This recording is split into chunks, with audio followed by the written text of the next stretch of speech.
Hi, everyone. Welcome to the That's Allowed podcast. I'm your hostess, Audrienne McKeon. And today we have Kawan Glover. Please, Kawan, introduce yourself. Hey, my name is Kawan Glover. As Adrian said, I was born on the 25th of December in 1993, a snowy day. And I've had a number of different events that take place in my life. I'm a stroke survivor, three-time brain surgery survivor.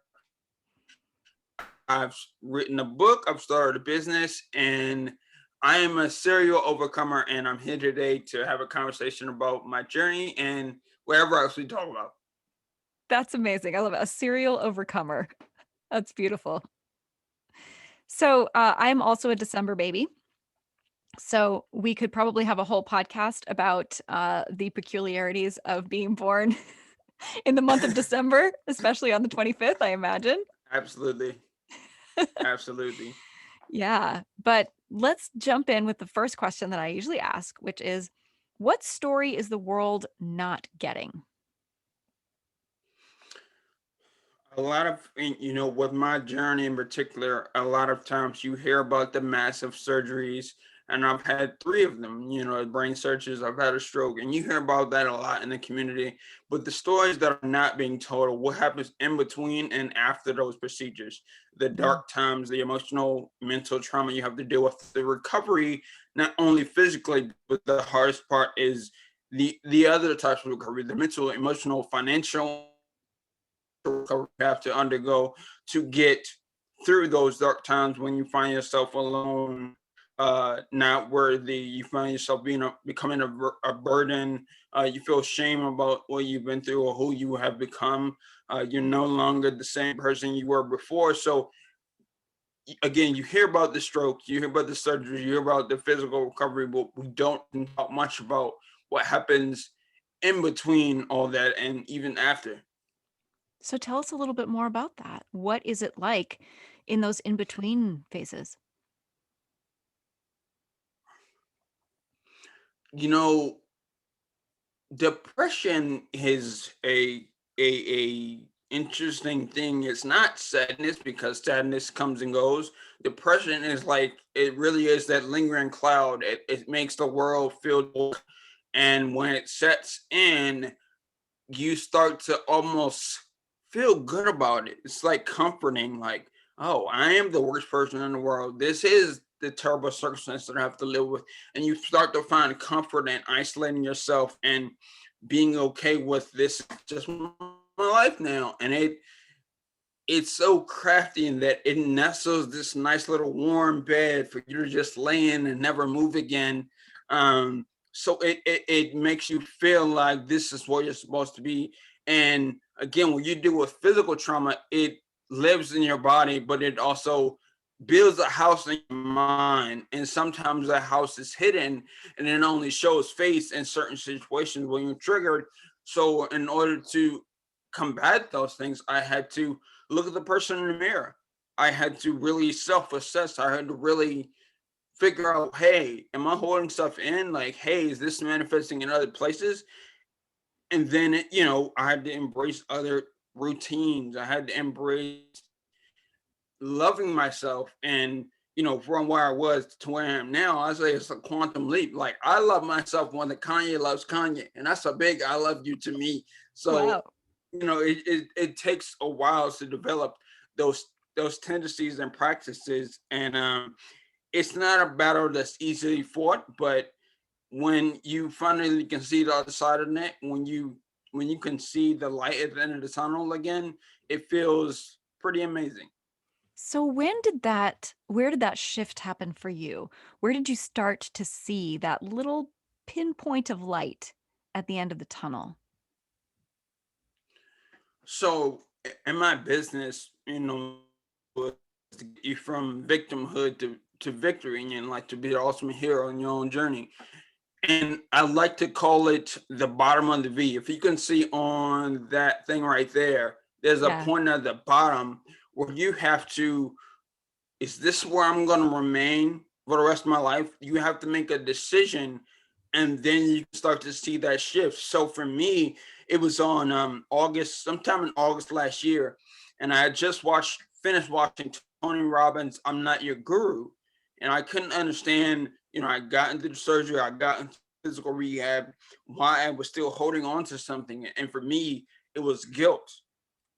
And when I had that moment, I broke down and kind of let it all out. But then I laid in my bed that night and was like, all the things that happen to you are not your fault, but it is your responsibility to take these experiences and use them for the greater good.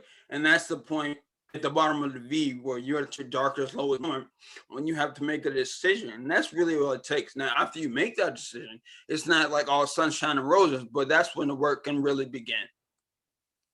Yeah. I love that it isn't our fault, but it is our responsibility. That's something I've heard over and over again by people who are good leaders. So what was it like for you when you were in that bottom of the V, the darkest point for you? What was that like? It just felt like nothing was supposed to work. It felt like this is the end point for my life. Like mentally, I just was not there. Emotionally, I was all over the place. And I started to give up. I felt like I had been defeated. And this enemy is an enemy I combat anymore. I had lost mental energy, emotional energy, spiritual energy. My life force was being drained. It felt like I was at the bottom of a pit, and light didn't light began to no longer exist, and it felt like I was dying from the inside out.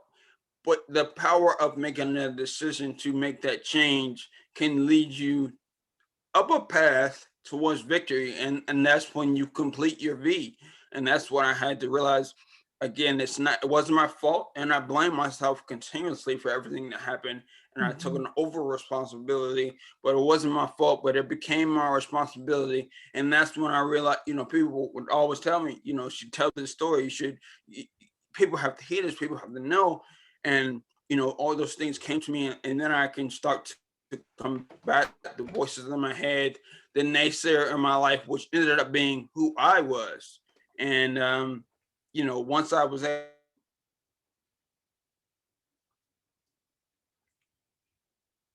a decision, I was able to really conquer. I think you cut out there a little bit. So let's go back just a Okay. little bit. So, you were just talking about how, it wasn't your fault, but it was your responsibility. And how did you sort of what were the steps that you took to start to kind of climb your way out of it? I think the first step is acknowledging, that's when I realized it was a guilt that I was carrying around. And then it was the last step in that process is accepting. But in the middle of that, you have to adapt to the new changes, both physically, mentally, and emotionally, to kind of pinpoint exactly where these changes have taken place. And then you can make adaptations to adjust to the way you are now. So instead of using my body as a tool, I can use my mind and my words to change lives. And I've actually found that's actually been more powerful. Uh, Using my story, using my voice. I like to say that vulnerability is my superpower, Mhm. empathy is my weapon of choice, and my story is my fuel source. And that I can use those three things to change the world, one person at a time. And my ultimate life goal is to reach age 100 and impact 1 billion people on the way. I actually impact the whole world on my way to 100. So I think I'm starting to see that that's actually possible. Yeah. So what blocks have you had to overcome in order to share this story with the world? A lot of self worth issues, like Yeah. why does anyone want to hear this? Like I did this to myself, and these are things that stemmed off from the guilt, a lot of self doubt. Like I can't write a book, I can't tell a story, I'm not a speaker. Like the way it was to use words now. I had to go through a lot of speech therapy because I the muscles on the side of my face, they work, but there are no nerve endings. Like I Right. don't feel what's going on over here, so I don't know unless I'm looking at myself what's actually going on with that side of my body. And just you know, I lost a lot of confidence. I had been an athlete most of my life. I'd run track, I played football, I'd box. So when I wasn't able to control my body, which is like I'm in my 20s. This is supposed to be the prime of my life. Like, how can this be? And I think accepting that this is my reality, not worrying about the past and not being concerned with the future. I think acceptance. So first I had to acknowledge, then I had to adjust and adapt, then I had to accept. That those were the three stages of climbing back up the other side of that V. Yeah. So how did it change you? How did it change you to go through all of that? It's funny because the number of times my life was literally on the line. You become close to acquaintances with death, for a lack of a better term. The Ripper becomes somebody that's like the neighbor that's like, hey, I think it's your time. And I'm like, I don't think so. Come back later. So you kind of form that relationship, and you start to again accept that that is an inevitable part of life, but it's not my time right now. And also, it allowed me to embrace my faith. It allowed me to embrace that gratitude is my foundation. So every day when I get up, the first thing I say to myself is, I'm grateful that I'm alive. And those little micro gratitudes about breathing, about seeing, about tasting food, about smelling the inside of your room, about having covers, about having a place to rest my head, those pile up, those add up, those exponentially get greater. And actually, gratitude increases serotonin and dopamine in your brain, so it allows me to be calm and joyous in every situation, no matter um what I face. And that's why I call myself a serial overcomer, because no matter what challenge, struggle, whatever phase, whatever test I have, I no longer feel unbalanced or bothered or disturbed, because I know that no matter what this challenge is, I'm gonna get through it and I'm gonna learn something from it. And always having that eternal learning mindset, that's really helped me as well. It's not, what you've been through, it's what you used it to become. Absolutely. Yeah. So who do you think needs to hear this story? There are a lot of people, and especially right now, in the state of the world, in the state of the political climate, in the state of disarray that this year has brought upon us, that people feel stuck.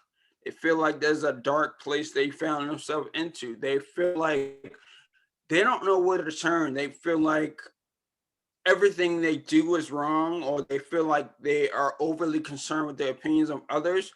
And I like to say directly to those people who may be listening that it's often not the external world that is causing you to fall into that rut. It's causing colors to be taken from your world. It's the person in the mirror. It's you creating those thought loops. It's you creating those narratives. It's you creating that chaos, that anxiety, that depression that you fall into because of fear-based decision making, attributing too much of what's happening for you in the now, the things that you did do, that you might do, and that the world is telling you should do.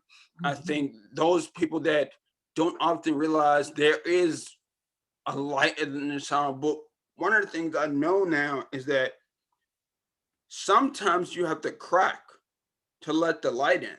Yeah, And those people are holding things back. And they are so strong with their, so like men are just so strong, so stoic. But in order to heal and grow, when you're lifting weights, you have to break down the muscle fibers. absolutely. And then there are people on the other side that are just like, oh, what was me? And they've built a house in the neighborhood of victims. You have to move out of that comforted feeling, that the warm blanket of anxiety, depression that makes you want to stay where you are, and root yourself in the present moment and recognize the powerful person that you are, because everybody on this planet is one on one. You are the only one that can be you. So embrace that, use that, and become the hero in your own story. Absolutely. I love the idea, people always say that which does not kill us makes us stronger. Well, that's only true if you give yourself the time to heal, right? You break down those muscle fibers when you work out. And so then you have to rest to allow those muscle fibers to build back up again, right? And I think that's something that Absolutely. people often miss when they're training. They overtrain and they work themselves too hard and they hit a wall. It's the same thing when you're working with inner trauma, right? You have to have that support. You have to give yourself time and forgiveness. And sometimes self-care looks like working out, and sometimes self-care looks like napping. And you need both. Absolutely. I think I didn't just address everything in one day. It was like, I'm gonna change my life right now. Everything's gonna work out. I don't think that's realistic. I think you bite off the bite you can chew, and slowly over time, you have to lay your healing brick by brick. And at some point you'll have a wall that defends you from other traumas. But a lot of people think I have to get everything right now. I have to solve this problem immediately. And Right. time is really your friend. And healing doesn't come with a quick fix solution, a magic bullet. Yeah. You have to heal and give yourself time to accept that healing, that change. And a lot of people don't give themselves enough time or give themselves enough grace to understand that they are still human and it takes time. Yeah. So what advice do you have for the people who are listening who might be going through something that they think they're not going to get through this? You don't go through anything just to go through it. I think people are really like trees, and we spend our lives growing, maybe not physically, but mentally. You open yourself up to unique experience. And if you see every misstep as a lesson, not a loss, I'm always looking for the lesson when I make a mistake. Or what was I supposed to learn there? What did give me the opportunity to do now? And I think people that feel stuck, one, are either comforted by wallowing in that pity, that sadness, that fear, because it feels safe. They don't have to do anything. And then other people, I'm just gonna ram everything through right at one time. I think you should, one, hurry up and slow down. I think you Hmm. should take time to acknowledge, adapt, and accept. And those three things come with time. So hurry up and slow down. Take those three A's and use them and apply them to your life. And also do some deep work introspectively. Understand what your triggers are, what really puts you in that foul mood, what really takes your energy away, and stop doing that. Do things that bring you joy, do things that put you in a better space, that bring you calm and serenity, bring you peace. A lot of people put themselves in situations which they know are going to exacerbate whatever pain they're feeling, but they keep doing it and expecting a different result. That is literally the definition of insanity. So stop doing that. Hurry up and slow down. Stop doing that and apply those three A's. I think you can really find a solution for yourself on the back end. And again, my job on this planet is to bridge the gap between the darkness and the light. And there is always light at the end of the tunnel. And if one thing I've learned through my whole life experience, and I keep learning, is there's always hope. And when you allow yourself to lose that thought, that's when you give way to despair and things start to fall apart. Yeah. It is very true one of the beautiful things about living on this planet, right, is that we have laws of physics and you can get repeatable results. If you throw a ball straight up into the air, it's going to come right back to you, right? But if you throw it a little bit off, it's not. And so if you're getting the right results, when you do something like keep doing it, you're going to get those same results. But if you're not, and you keep doing that, you're going to get those same bad results, right? If you want results you've never gotten, you have to try Exactly. something you've never tried before. You have to take a risk Absolutely. and do something kind of scary. I always say that everything you want is on the other side of your fear. And so as soon as you find something that scares you a little bit, like guess what? That's what you should probably do. Yeah, and when I do podcasts now, I'm like, crap, I gotta, like, people see my face, I gotta share my story again. So, I encourage you to do something just a little bit scary every day, and Mhm. and that'll, expand your realm of influence, that'll expand your mind and your emotions. And I think that is one of the keys to life. When you get comfortable being uncomfortable, everything is a little bit easier. Yeah, I love that. Get comfortable with discomfort. It's so important. We spend so much of our lives running away from pain. And if people would just take the time to make friends with their pain and just embrace it, you'd be amazed at how it just disappears. When you avoid and push down and run away from pain, pain is a part of life that is inevitable. So at some point, someone somehow that pain is going to resurface because you pressed it away, avoided it, and ran away from it so long.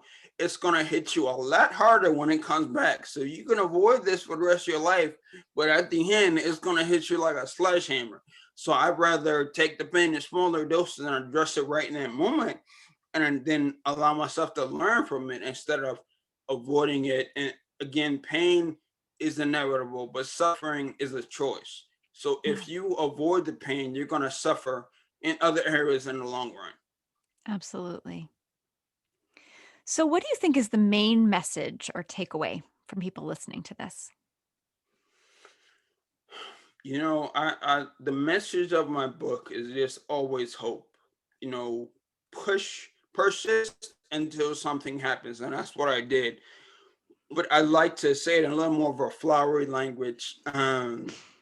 Thing about There's a story I remember about an optimist and a pessimist, and the brother Jake was the optimist. I think his name was Jared was the pessimist.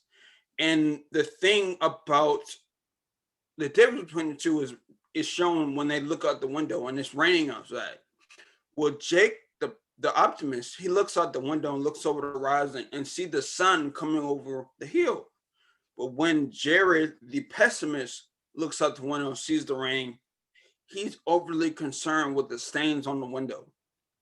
And I like to say that whenever the time seems dark, whenever it seems gloomy and like things are never going to change, the darkest night always comes before the brightest morning.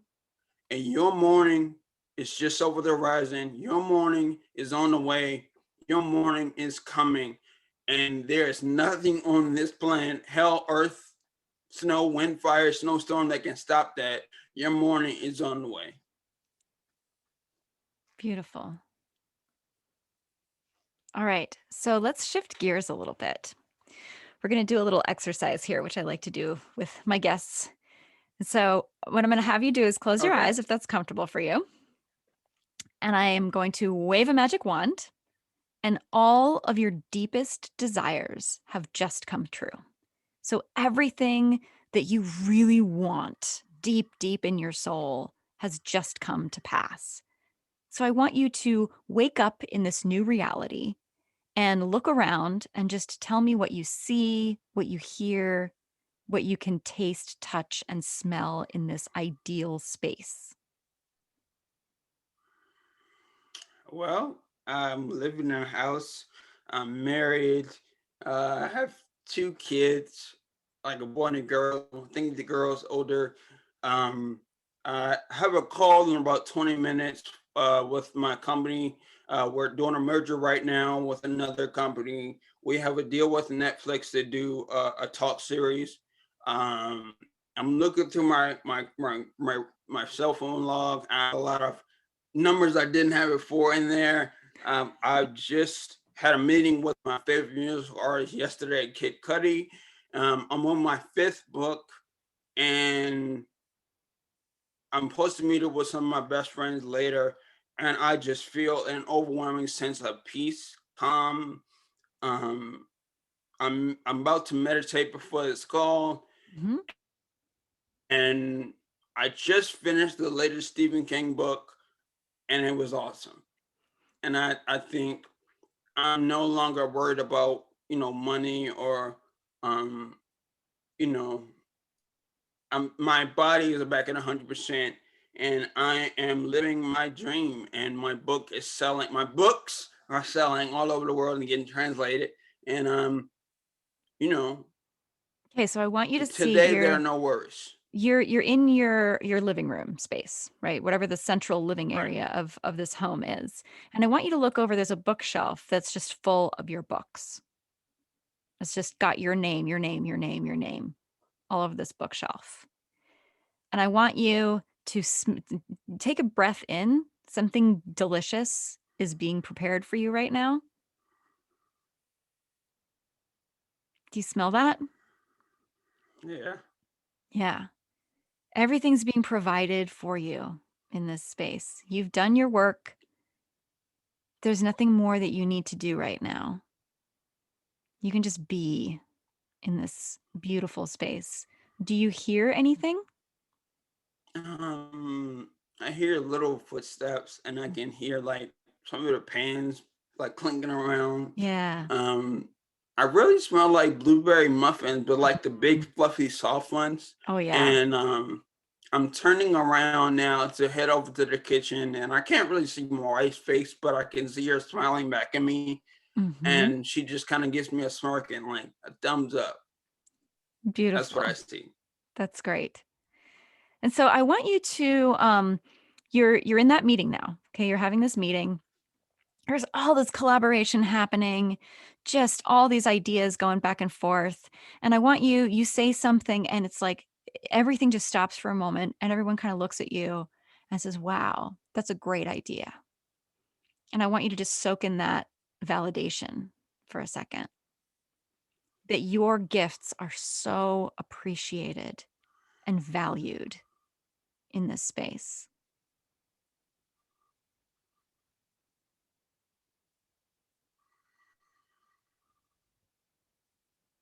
That you are making a real impact just by being you and just coming up with your ideas that just naturally flow out of you. Yeah, I can hear it. Like I just say something kind of offhandedly, and then everybody the phone like goes quiet for a minute, and then I can hear somebody like, "Are you serious?"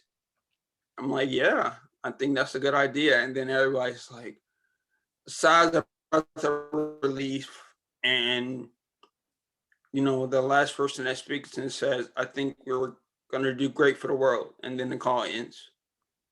Perfect. So now I want you to go somewhere. There's kind of a secret spot somewhere. Maybe it's outside, maybe it's inside, but it's like your happy place. I want you to go to wherever that is and describe it for me. You know, There's I can't help but see like a children's book and an apple tree, and Mm, I'm kind of sitting under it. I have a book in my hand, and it's about 72 degrees, light breeze. mm-hmm. And there's soft music playing in the background. What kind of music? I know what the tree is. I don't even. It's like no words. It's more like Hmm. a. There's a song that was sung on Avatar called "Leaves on the Vine," and that's Okay, just that melody is kind of humming and beautiful. humming and humming. And I'm reading some book, and I'm just nothing else matters right now. It's just peace. Yeah, just peace. Just soak that in for a minute. You smell that outdoor smell, the apples falling on the ground. The grass is just a little bit wet, and you can smell that. There's a nice breeze. It's not too cool, it's just refreshing.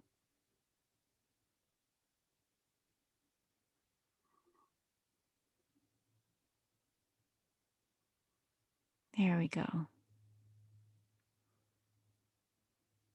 And so, what I want you to do now is I want you to look back into your memory from this space. What had to happen for you to get to where you are right now? What commitments did you need to make to yourself and keep in order to end up in this space? I have to one keep writing. Hmm. I have to be open to new opportunities and bigger opportunities. I think maybe I'm playing too small. I'm keeping in an area where I feel like I can control everything. I think myself doubts about my physical state have been keeping me from, dating. I think, letting myself be who I am fully all the time, um, and embracing my truth that I tell people to do for themselves. I think being, there's literally a tattoo on my chest that says be, and I Hmm. need to live in that state Yeah, constantly and allowing myself to be who I'm meant to be, like, write things down and do more than what I'm doing and allowing myself to be celebrated by myself and others. I think I need to be, I just need to be, and everything else will come. absolutely.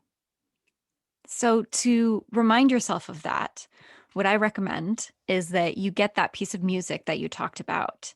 Um, it was from Avatar, I think you said. Yeah.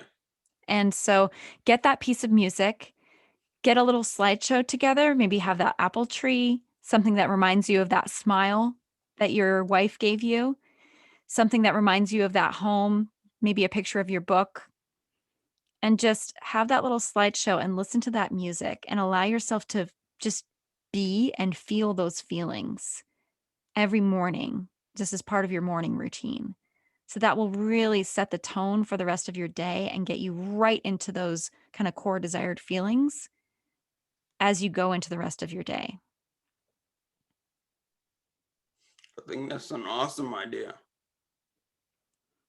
All right. Is there anything Wow. else you'd like the audience to know before you tell them where they can find you? You are one of one, so treat yourself as such. Perfect. All right. Where can the people at home find you?